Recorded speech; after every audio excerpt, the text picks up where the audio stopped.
to Alaska Real Estate with Connie and Lottie. As you know, we've both been in real estate a long time, and we love it.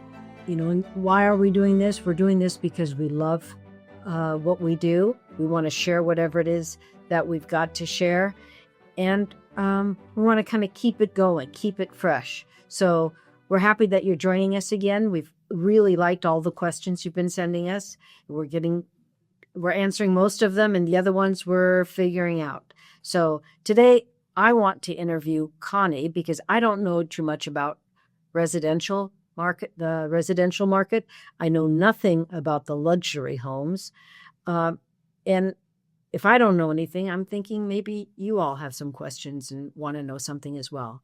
So, Connie, tell me what a luxury home in Alaska is.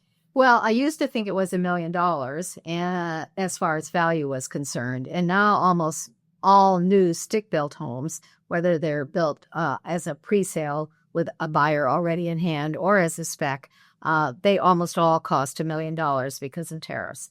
So, and other things to recognize that here in Alaska, we manufacture nothing. So there are 6,000 pieces required in any home, and they all come from someplace. 6,000 pieces? You mean like nails, lumber, appliances, all that roofing, a shingle. It all comes from someplace else. So we've had a lot of inflation, I would say, due to trucking costs, for example, and tariffs.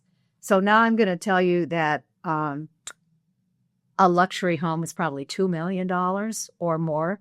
And I have a little bit of bragging rights, I guess, because I've been fortunate in the last couple of years to sell 4 luxury homes above $2 to $3 million or more dollars. So, and it's a wide variety of people that are currently buying these or building these luxury homes. Most of them, interestingly enough, are local people that own businesses and CEOs of some sort. But here in Alaska, one owned a construction company, one owned a janitorial service, one is a leader in the Native community, and one actually is from London and is here only a few weeks out of the year for skiing at the Alaskan resort. Well, that's fabulous. He might only be here 6 weeks of the year, but he's paying property taxes 12 months of the year. Yes, and he's paying for electricity and heat and all that management of the property. Yes. Welcome. So we welcome all visitors to Alaska, and especially those that take it upon themselves to enjoy the home ownership here in the state as well. Is there a definition, a real definition, or how would you define luxury homes? Well, I would define luxury from the point of view is every home should have a luxury element to it. If it's $1 million home or a $2 million home or a $3 million home, or if it's a $500,000 home, I think every home should have some element of luxury. It could be the kitchen faucet. All right, that would be something special. Think how many times you actually touch your kitchen faucet on a daily basis. So wouldn't it be nice to have a very special one, you know?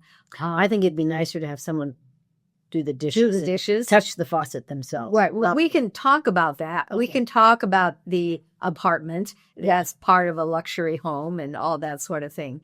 But, I sort of have a fascination with light fixtures. So I consider that the jewelry of the home. And it's what people see and touch. And so I can tell you a funny story, sort of an aside. When my husband and I did the remodeling of our home about 12 years ago, we hired an ASID, an interior designer, and we ended up with these snakes above the island and in the dining room that have all these ropes of light, not snakes. Right. Well, it looked like a snake, actually. Okay. And then there were these orange pendants that were all of different shape and all that sort of thing. And one day at breakfast, I said to my husband, I really don't like these orange pendants. And he said, well, I never liked them. And then I said, well, who did like them? And it was the interior designer that liked them. And that's why we had them. So we finally got rid of them, actually. And now we have something quite a bit different. So one of the points that I would make is be careful who you choose to help you in a $2 million plus home. It's interesting. It has to be you. It has to be a reflection on you. But I also want to discuss that at some point in time, that $2 million or $3 million home is going to be sold because lives changed. People buy and sell homes based upon marriage, birth, death, divorce, and job change. And that's whether it's an entry-level condominium or whether it's a $2 or $3 million home. It's your life that changes. And as a result of that, your housing needs and your wants and needs change as well.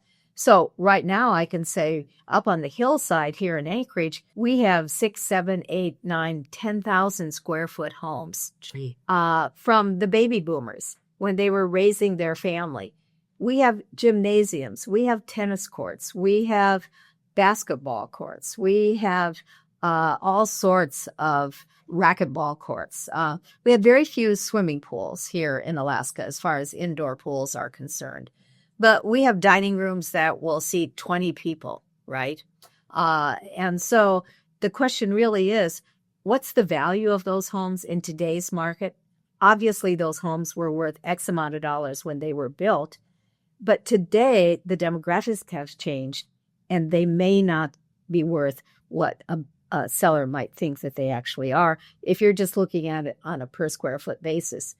I recently had the opportunity to visit all the luxury homes in the Anchorage Parade of Homes, these new construction homes, and I was very pleased to see the high quality that we have in these homes.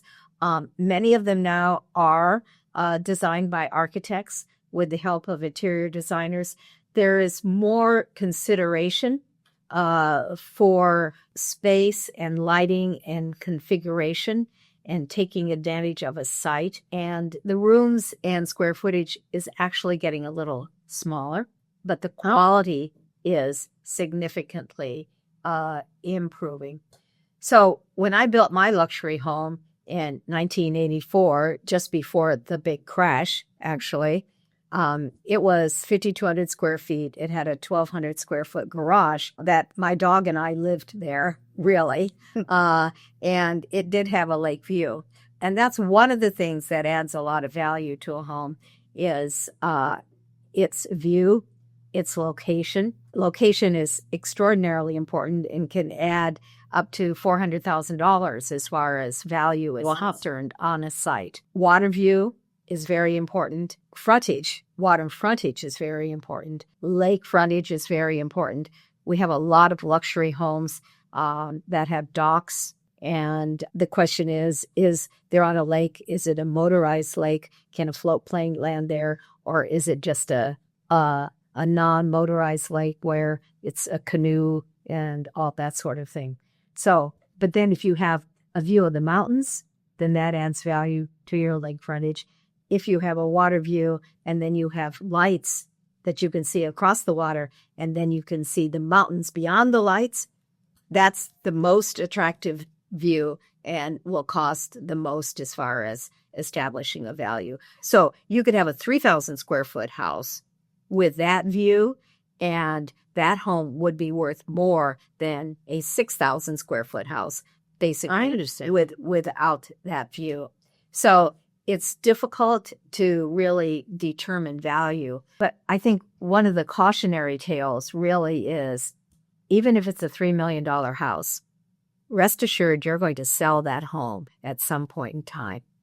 And you have to be careful not to over-personalize that home in your interior selections. Now, the modern home, the architecturally designed contemporary modern home, has greater value than even a new home that may be built in a more traditional way and as far as a craftsman style home.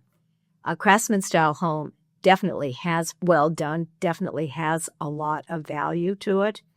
but it's my take on the marketplace that the contemporary home is going to probably outlast that value. Okay. A contemporary home that's 20 years old is going to maintain its value longer than a home that's a craftsman.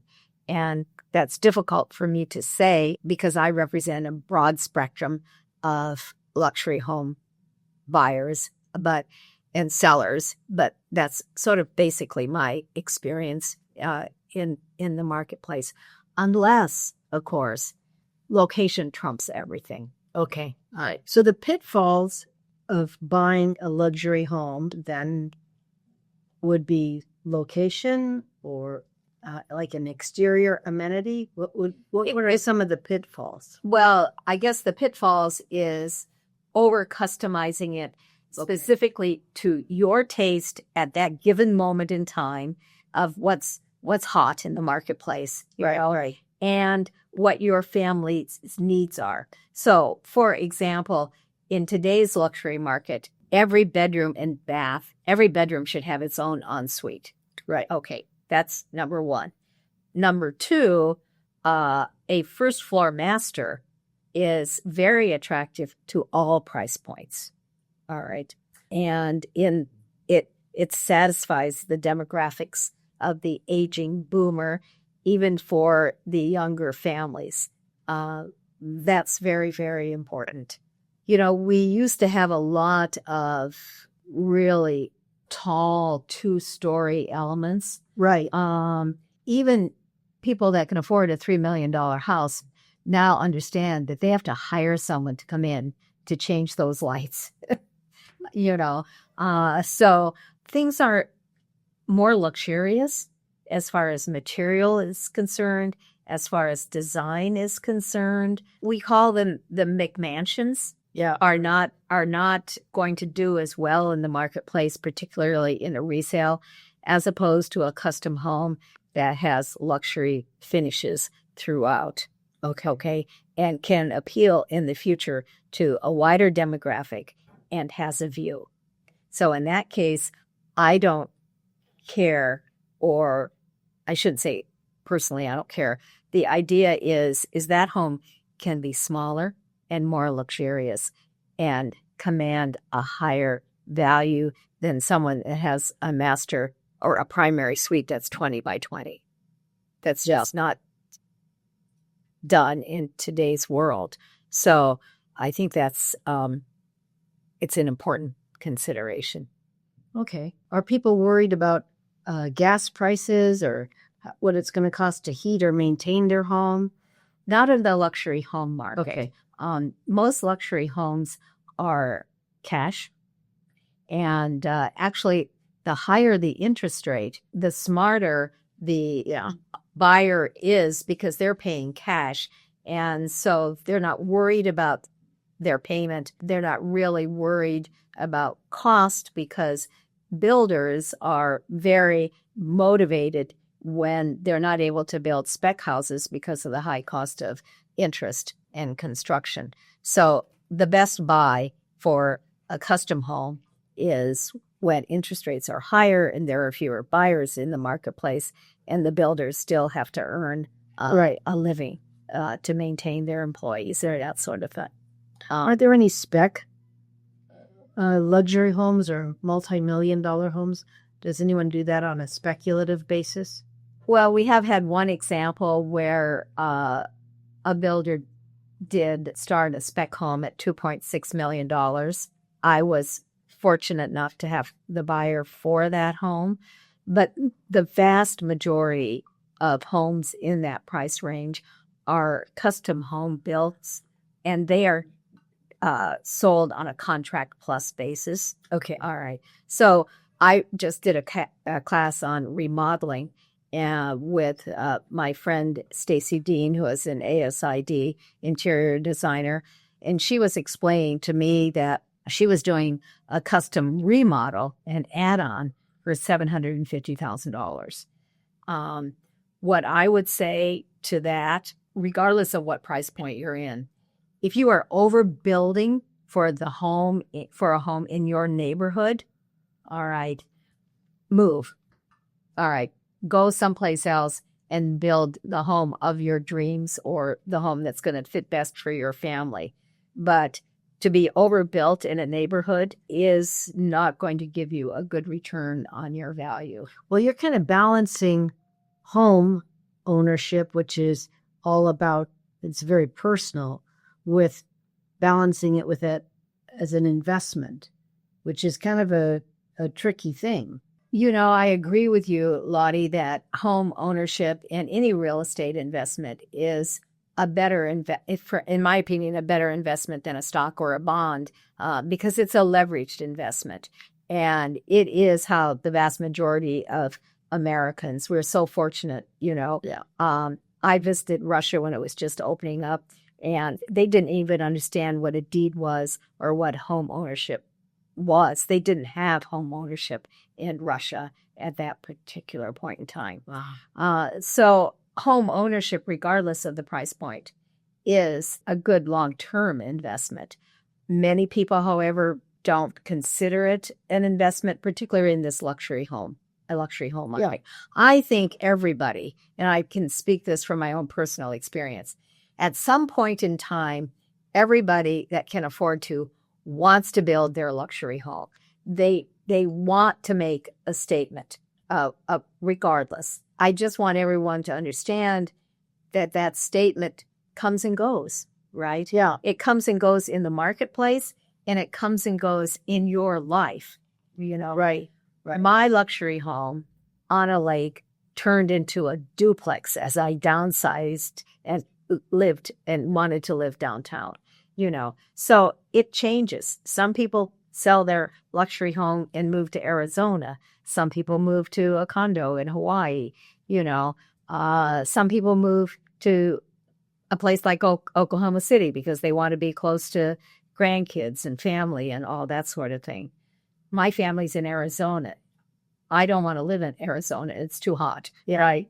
But I think about the time actually when I could have put a condo on my credit card, you know, and when that market was challenged. So it's that luxury home market does have a certain amount of stability to it because there are people that want to build their dream home, and it is a creative expression of themselves. And I just want people to understand that that's a personal choice, and it doesn't necessarily have anything to do with value or the market. It's a creative endeavor. It's an expression of yourself, and it creates a lot of joy, hopefully, in that process and pride. But it is a creative process. What I would say, if you are working with, you should have a good architect, okay? You should have a good builder. And if you choose to have someone like myself help you with that process or anyone else, our role is like a personal assistant for 9 months or 12 months or whatever. We're here to advise, to help, to share our experiences, but ultimately it is your home, and it is something that you should be proud of, and it doesn't really have anything to do with value. I think that would be true regardless of the price point you're entering the residential market, whether it's your first home or your second or third upgrade or your luxury home. I think the ideal would be to drive into your driveway at the end of the day and feel a sense of peace and serenity, and now you're home and you can relax. That's what it's all about. Yeah. Yeah, that's what. Well, this is very interesting. Thank you, Connie. All right, you're welcome. All right, so stay tuned, send your questions in, and we'll get to them all.